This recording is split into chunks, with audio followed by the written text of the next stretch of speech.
depuis samedi, tout ce qu'on pouvait faire, c'était imaginer l'horreur vécue dans les rues du Vieux-Québec durant l'Halloween, parce que personne encore, avant ce soir, n'avait pu raconter la peur qu'ont eu ceux qui ont eu le malheur de croiser l'assaillant ce soir-là. Et Alexandre, dans le plus grand respect, vous avez pu discuter avec l'une des survivantes de cette soirée. Et cette jeune femme courageuse raconte ce qu'on osait à peine s'imaginer avant ce soir. Jeune femme d'origine française de 24 ans, Lisa Mahmoud. Écoutez, dans les circonstances, et c'est important de contextualiser tout ça, dans les circonstances, elle va bien, mais il faut dire qu'elle a subi quand même 3 chirurgies depuis dimanche dernier. Elle a été blessée à la main, à l'avant-bras, à l'épaule. Alors évidemment, elle est encore sous le choc. Et on peut le comprendre, mais elle a été très, très forte de nous raconter comment ça s'est passé. Tout ça, ça a commencé samedi soir dernier dans le Petit Champlain. Vous allez le voir à l'écran. Avec son ami Pierre Lagrevol, elle a pris une photo d'Halloween dans le Petit Champlain.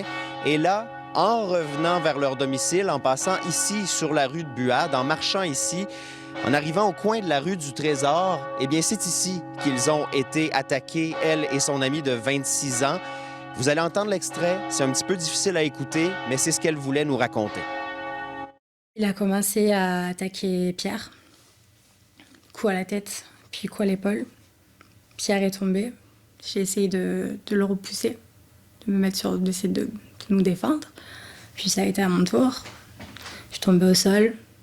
Je crois qu'il m'avait à peu près, on va dire, 6 premiers coups de couteau au sol. J'ai essayé de me défendre, coup de pied, esquive. Je crois que je me suis relevée. Puis ça s'est fini qu'il m'a pris contre le mur. Encore des coups de couteau. J'ai essayé de me défendre au mieux que j'ai pu. Je suis retombée à nouveau au sol.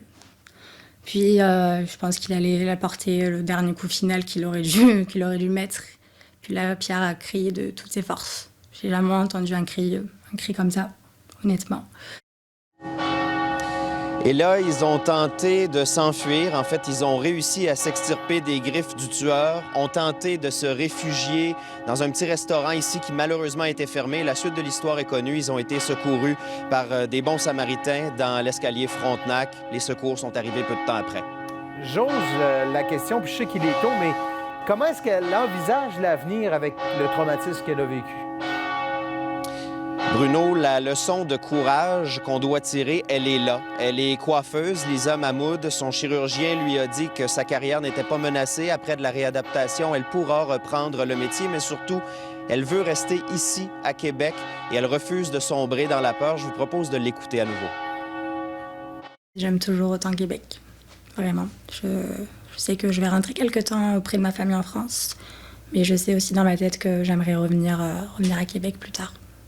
Il faut continuer de vivre et ne pas vivre dans la peur de se dire qu'à tout moment, on craint pour notre vie.